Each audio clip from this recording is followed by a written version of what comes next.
Então aí um casal jovem que tem um filho, desesperado depois de muito tempo, leva a criança até o pediatra e o médico receita um xarope para a gripe intensa que a criança apresentava. Pois bem, a criança ingere o xarope, entra numa reação alérgica de grande porte, tem que ser levada ao hospital e uma vez no hospital é encaminhada para a UTI, onde permanece durante 3 dias para realizar o tratamento, com risco de, inclusive, uma parada respiratória. Essa história é igual a tantas outras, se não fosse interessante o fato da mãe estar presente o tempo inteiro com a criança. E o pai não. O pai não vai no primeiro dia, porque afinal de contas a mãe está lá. Não vai no segundo, pede ajuda para os avós dela, claro. E ele tem as coisas dele para fazer também. Ele tem que rever os amigos um dia por semana, tem que fazer ali o tratamento dele, tem que trabalhar, ele se sacrifica tanto. E a mãe fica no primeiro dia, o segundo, o terceiro, reveza com os avós, fica no 4º dia, no 5º dia.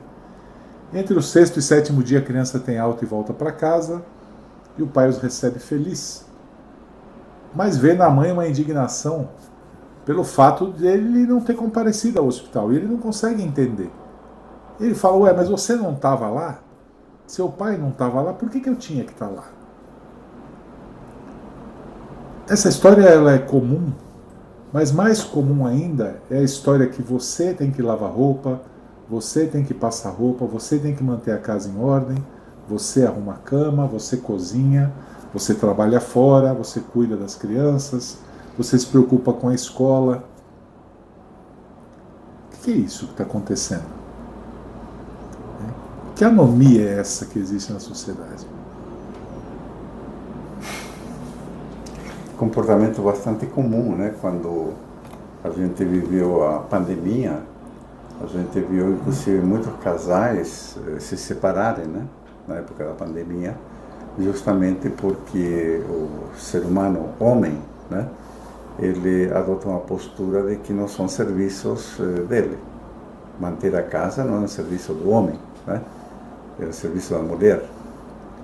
E o homem simplesmente se arroga o direito de ter, de não ter sido, de não fazer parte do rol de trabalhos para ele, né? Meu trabalho é sair buscar dinheiro lá fora, trazer dinheiro para casa, e a casa é da mulher. Interessante essa postura porque a sociedade mudou, né? Hoje em dia, nós vemos que 90% dos casais, o homem não consegue mais trazer a quantidade de dinheiro suficiente para manter uma casa com 2 filhos. Sim. Ou um filho. E a mulher também tem então que sair a trabalhar para complementar essa renda. Então ela passa a ter um papel igual que o do homem, não é?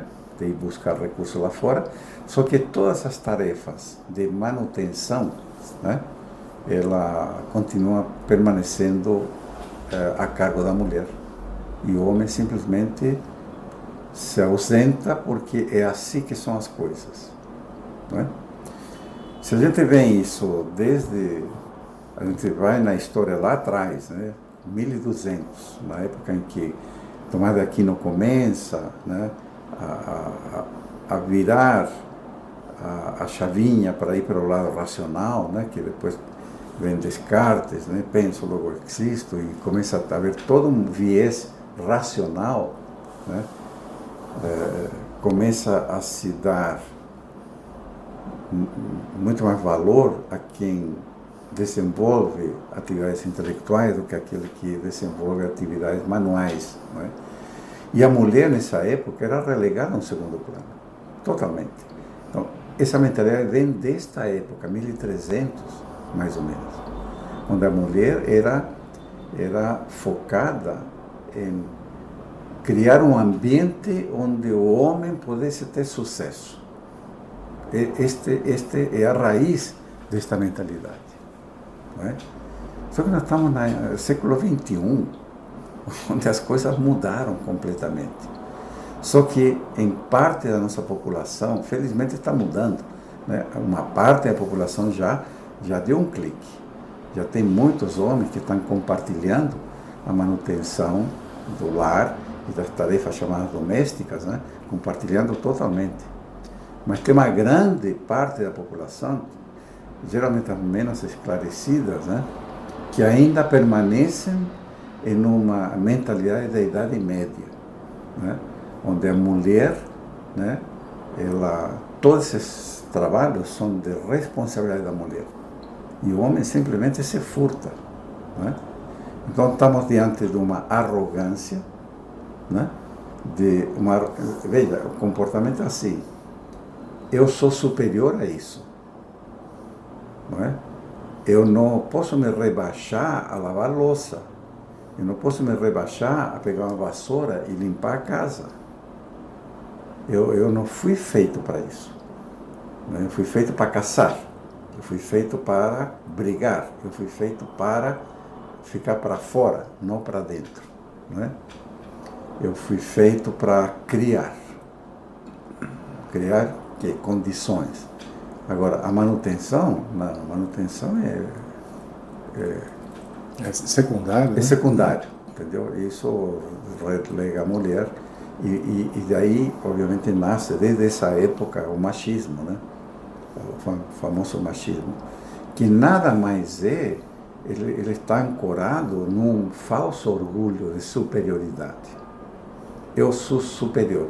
E chega ao ponto, né, do sujeito, por exemplo, não querer nem abastecer o carro, porque é uma tarefa indigna. Eu não posso perder meu tempo. Eu vou falar isso com conhecimento de causa, né? Tem grandes corporações, por exemplo, que tratam os executivos de alto nível, né, onde ele dá carro, e de sexta-feira o carro tem que estar limpo, abastecido, para o sujeito passar o final de semana com a família. Veja onde chega, né, esse estímulo a essa superioridade. O que me incomoda profundamente, o primeiro que eu acho que você foi até modesto falar a Idade Média, eu acho que é até muito anterior a isso, né?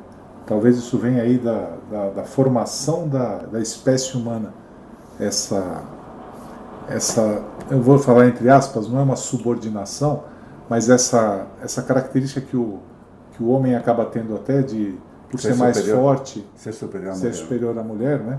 Ele acredita que é superior, acredita que é mais forte, e a mulher acaba se associando muitas vezes por segurança, né? Isso Freud já analisa há muito tempo, né? Isso eu compreendo perfeitamente, né? Que foi uma fase da história humana, né? Assim como tantas outras bárbaras que já existiram. É triste quando eu percebo hoje, e talvez seja o meu olhar, ou a idade vem trazendo um olhar diferente também, mas é um processo contínuo de indiferença.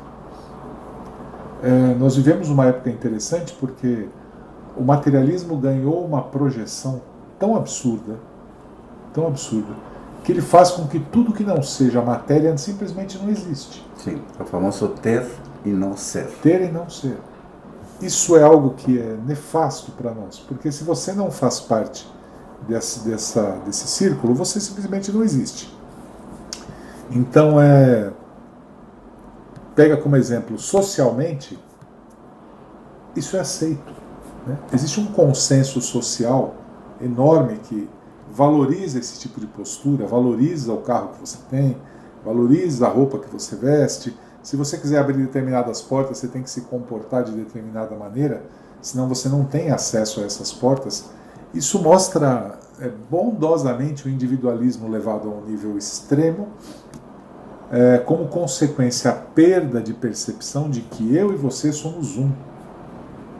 Se eu e você não somos um, você é você, eu sou eu, que se lasque você, o que importa é eu. E como o que importa sou eu, o egoísmo acaba explodindo de uma forma brutal, né, e avassaladora. Você sabe que um comportamento que eu tenho observado, principalmente nos jovens, né, que hoje em dia muito casal se junta, não faz cerimônia de casamento, simplesmente passa a viver, né? Sim. Perfeito. Até aí a cerimônia acaba sendo postergada ou deixada para um outro momento.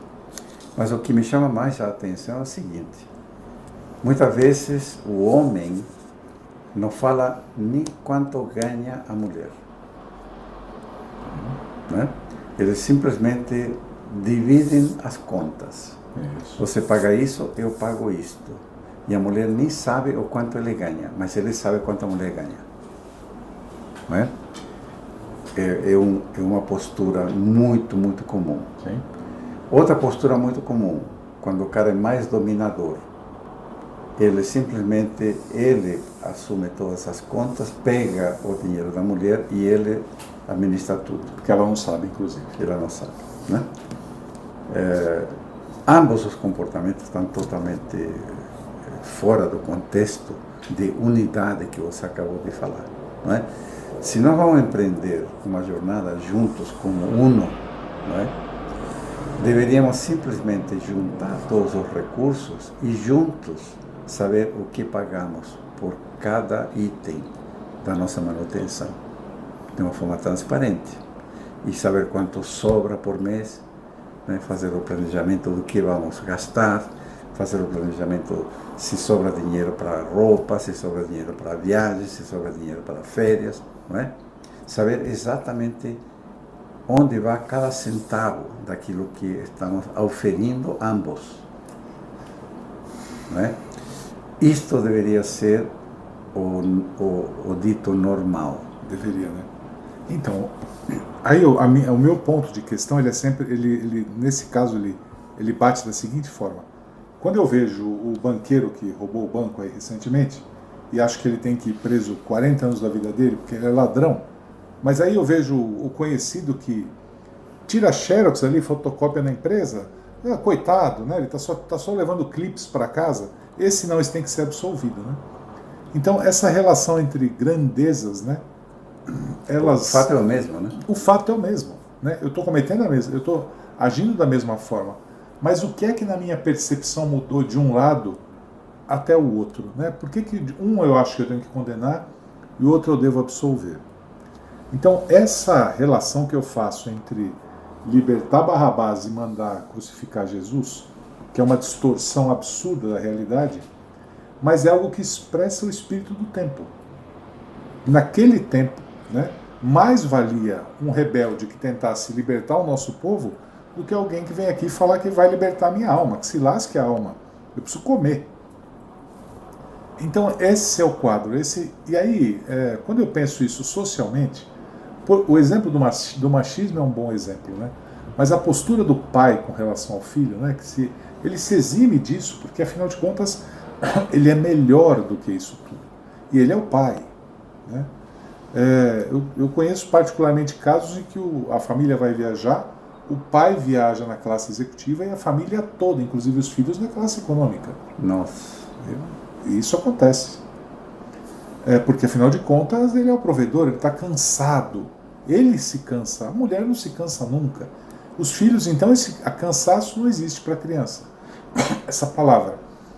Mas por que é que nós passamos a olhar isso com normalidade? Né? Será que é certo eu agir dessa forma?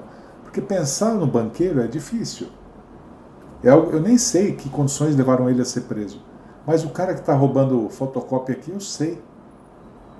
E por que é que eu absolvo ele? Ele nem pensa que está roubando. Ele nem pensa que está roubando. Ele está fazendo um serviço. Todo mundo faz. A máquina está aí, ele está se usufruindo daquilo que está disponível. Todo mundo. Sabe, eu lembrei de uma coisa agora? Antigamente eram poucos os aparelhos telefônicos nas casas, né? E quem tinha aparelho telefônico na casa se via na obrigação de todo mundo mandar recado através do seu aparelho telefônico para a pessoa. Perfeito. Bom, mas é justo. Só você tem telefone. De repente todo mundo criou-se a urgência de falar, de mandar recado. Posso atender na sua casa? Então, é interessante isso, porque esse espírito do tempo, né, essa coisa que eu começo a enxergar como normalidade, É normal o cara não ir ver o filho no hospital. É normal durante a pandemia eu me trancar e pedir que todo mundo fique trabalhando para mim, entregando comida na minha casa, né? Porque aí não sei nem se é ser humano, né? É uns motoboy que eu não sei o que é aquilo. Eles ficam entregando comida, mas o importante é eu não me contaminar com nada, porque afinal de contas, né, minha capacidade intelectual e produtiva é monstruosa. Esse processo egóico que a gente... São vários fenômenos, né? Isso é claro. O egóico e o orgulho, né? O orgulho profundo. Ou seja, eu me sinto superior aos outros. Sem dúvida. Né? Então eu tenho que me preservar em relação a tarefas menores. Com certeza. Então estamos falando do egocentrismo e do orgulho exacerbado. E você percebe que nós estamos falando de grandes problemas e microcomportamentos, né?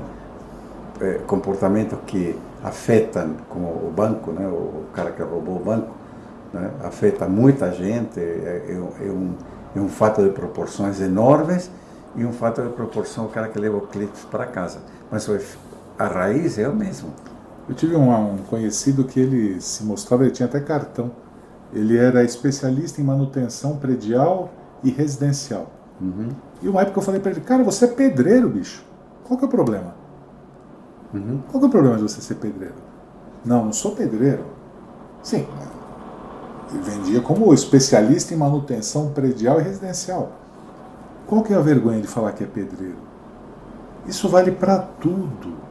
O tempo inteiro a gente se afasta da realidade. Nas pequenas coisas, às vezes dentro da nossa própria casa. Só que, infelizmente, na minha visão, essa onda materialista, ela acaba, de uma certa forma, ratificando isso. É isso aí. Você quer vencer? É assim. E se todo mundo começar a agir assim, como é que vai ser? É o que estamos vendo hoje, né? Anomia total. Anomia total. Completa. Tudo é distorcido. Né? A gente chegou num ponto em que eu consigo distorcer a realidade de tal maneira que perde sentido. A vida perde sentido. E eu só vou perceber isso quando eu sair da cadeia produtiva, quando eu me aposentar. Né? Muitas vezes eu só vou perceber isso quando eu estiver na outra ponta do consumismo. Aí eu vou olhar e falar, puxa, ninguém está vendo isso? A gente não vê. Então, a grande questão que a gente levanta, e por isso que estamos trazendo estes comportamentos à luz, né? O que fazer? Isso. Como sair desta anomia? Exato. Este que é o grande ponto. A grande maioria está nessa inércia passiva e que não vai mudar. Né? Mas, se a gente está lidando com buscadores de expansão de consciência, a gente não pode fechar os olhos. A gente tem que olhar para nossos comportamentos. A gente tem que olhar para nós. E a ideia da gente trazer este tipo de situação é a gente fazer uma reflexão quanto os nossos comportamentos também foram modelados por esta anomia. E a questão é como sair dela. Então, aí é aquela fórmula que a gente está usando, né? Existe o ideal e o possível. O ideal talvez seja um alvo distante demais para a gente alcançar. Nosso arco e flecha, a flecha não vai chegar até lá. Mas ele é um alvo. Né? O ideal desse egoísmo, né, dessa visão dualista da realidade, é a compaixão. Só que se eu não tem botão vire uma pessoa que exercita a compaixão. Né? É um sentimento de uma elevação muito grande. Provavelmente a gente talvez tenha sentido isso uma ou duas vezes ao longo da vida. Então, desculpe entrar nesse detalhe. A compaixão, quando você fala em compaixão, eu quero trazer a reflexão, a compaixão no sentido não literal da palavra, como a entendemos aqui no Ocidente, né? Eu gosto muito da interpretação que é dada no budismo tibetano sobre compaixão, né? Que é a compaixão não simplesmente eu sentir o problema do outro ser, mas sim agir para libertar o outro ser da dor. Este é o sentido real da compaixão. Eu sentir e me mover para a libertação do outro ser. Olha que bacana isso. Quer dizer, mas isso é um alvo. Dificilmente a gente nem não consegue perceber isso. Mas tem exatamente o meio ponto. O meio ponto que é eu começar a perceber que existe de fato uma interdependência entre nós. Exatamente. O casal, onde o homem está acostumado a chegar em casa no final do dia. Aliás, o casal chega em casa no final do dia, a mulher vai fazer a comida de casa e o homem enfia a bunda no sofá, assistir televisão ou noticiário, porque tem que estar bem informado, né? Primeiro passo que você está colocando, se aperceber de que isto não é possível continuar desta forma. Exato.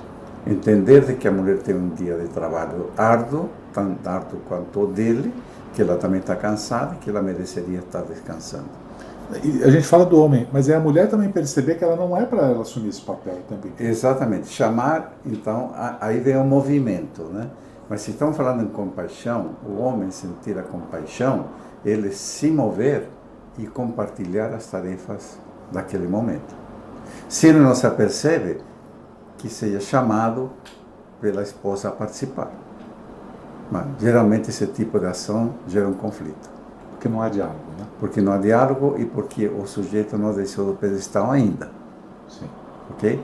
Então, se nós estamos falando de expansão de consciência, nós estamos falando a quem detém o problema, desenvolver a compaixão e se aperceber do que ele está realizando. E se ele está a fim de expandir sua consciência, ele tem que lutar contra tudo aquilo que gera dor no outro ser humano. O que eu acho legal é que, assim, pois é, quando eu falo de compaixão, eu compreendo o conceito. Eu acho que o conceito budista aí, fundamentalmente, é até mais claro do que é só um sentimento, né? Você está materializando isso de uma maneira prática, mas mesmo assim está longe. Está longe? Está longe. Sabe agora, por que está longe? Porque requer esforço. Então, todas as saídas propostas por nós vão requerer esforço. Todas as saídas propostas por nós precisam de esforço. Isso é trabalho. Sem trabalho não acontece nada. Não há evolução. Não há evolução, não há crescimento. O caminhar é um trabalho. O caminhar é um trabalho. Se nós estamos buscando expandir a consciência, temos que partir da base que eu vou ter trabalho. Olha, eu vou lhe falar. Quando eu enxergo dois átomos se movendo, soltos no espaço, é trabalho. Óbvio. Está havendo um movimento. Então, se você quer substituir a palavra trabalho, substitua por movimento. É necessário mover-se internamente, avaliar os seus padrões de comportamento, a visão que se tem da vida, porque se ainda você acredita que é melhor que qualquer outra pessoa ao seu lado, eu vou lhe informar, você está redondamente enganado. Você não é melhor em absolutamente nada, nem aquele que você recrimina. Nós estamos todos no mesmo padrão vibracional, cada qual com as suas belezas e feiuras. E todos nós temos, hein? Todos nós temos. Daqui, ninguém escapa ileso. Estamos todos na mesma faixa. Está todo mundo andando na mesma pista. Aliás, somos uma unidade. Exatamente, não há dualidade. A matéria nos faz enxergar que existe distinção entre nós. Os que podem e os que não podem. Mas esse sistema só existe porque a gente acredita nele. Se eu deixar de acreditar nesse sistema, ele deixa de existir. Eu posso visitar a Índia e falar assim, é um absurdo, olha, os indianos vivem em casta aqui, que gente atrasada. Por que você consegue ter essa visão? Porque você não é indiano. Agora, se você tivesse nascido na Índia, você ia estar adorando ou detestando o sistema de castas. Depende onde é que você teve a sorte ou o azar de nascer. Portanto, eu não consigo ter muitas vezes a visão do meu cotidiano porque eu estou inserido nele. Convém afastar-se do cotidiano. E aí a minha dica, como é que eu me afasto do cotidiano? Gerando uma outra ilusão? Não. Você se afasta do cotidiano através do conhecimento. Quanto mais eu conheço, mais eu inflo o balão que me leva para cima. Quanto mais eu leio, mais me infla o balão que leva para cima. Faz com que eu tenha uma visão espacial da região. Eu consigo, de uma forma direta, agir. Porque senão são só palavras, são só histórias. E é isso que a gente está falando de movimento interno, não existe. Mas existe. E eu quero ser melhor, eu estou me tornando melhor. Assim como quem nos ouve, né? Existe um conceito também do budismo tibetano que é muito simples, né? Ele fala o seguinte: todo ser o que busca? O que busca cada ser humano? Se não é sobreviver, se não é a sua felicidade. E todos têm o mesmo direito. Então. Não é? E aí? Por que eu não reconheço esse direito em um outro ser? Por que eu não o reconheço? O que me impede de reconhecer claramente de que o homem, o ser humano que vive na rua tem o mesmo direito que eu tenho de se alimentar, de se vestir, de viver do jeito que ele quiser? O que me impede? Nada. Nada.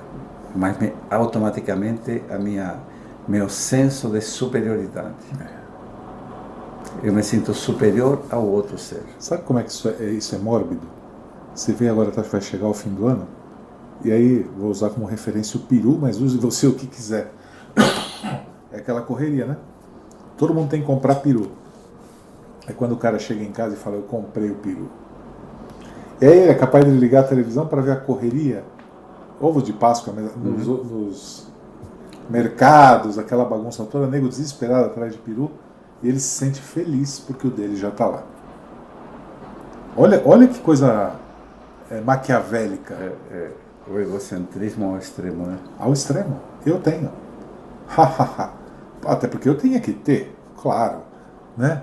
Eu vou ficar sem peru no fim do ano? Eu trabalho pra caramba, me sacrifico. Então essa visão curta só é limitada, só vai ser minimizada no dia que a gente conseguir realmente tentar entender, tentar crescer, movimentar-se internamente. E para isso é necessário estudo, é necessário leitura, é necessário reflexão, para que a gente consiga elevar esse balão num outro nível e sair dessa lama toda. Né? Pois é, então o que nós estamos trazendo aqui são essas reflexões sobre a anomia, que está em todos nós, né? Sim.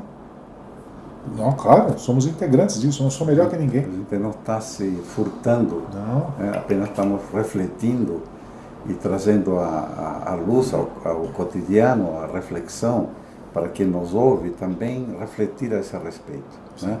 Quantos dos meus comportamentos estão dentro deste contexto de anomia? Para despertar, para poder se mover em direção à luz. Né? Exato. É isso. É perceber-se, né? E falar, vamos lá, vamos. E só tem uma chave, que é trabalho. Movimento. Melhor. Acho que é mais adequado. Mais trabalho, eu não mereço tão. É isso aí. É isso.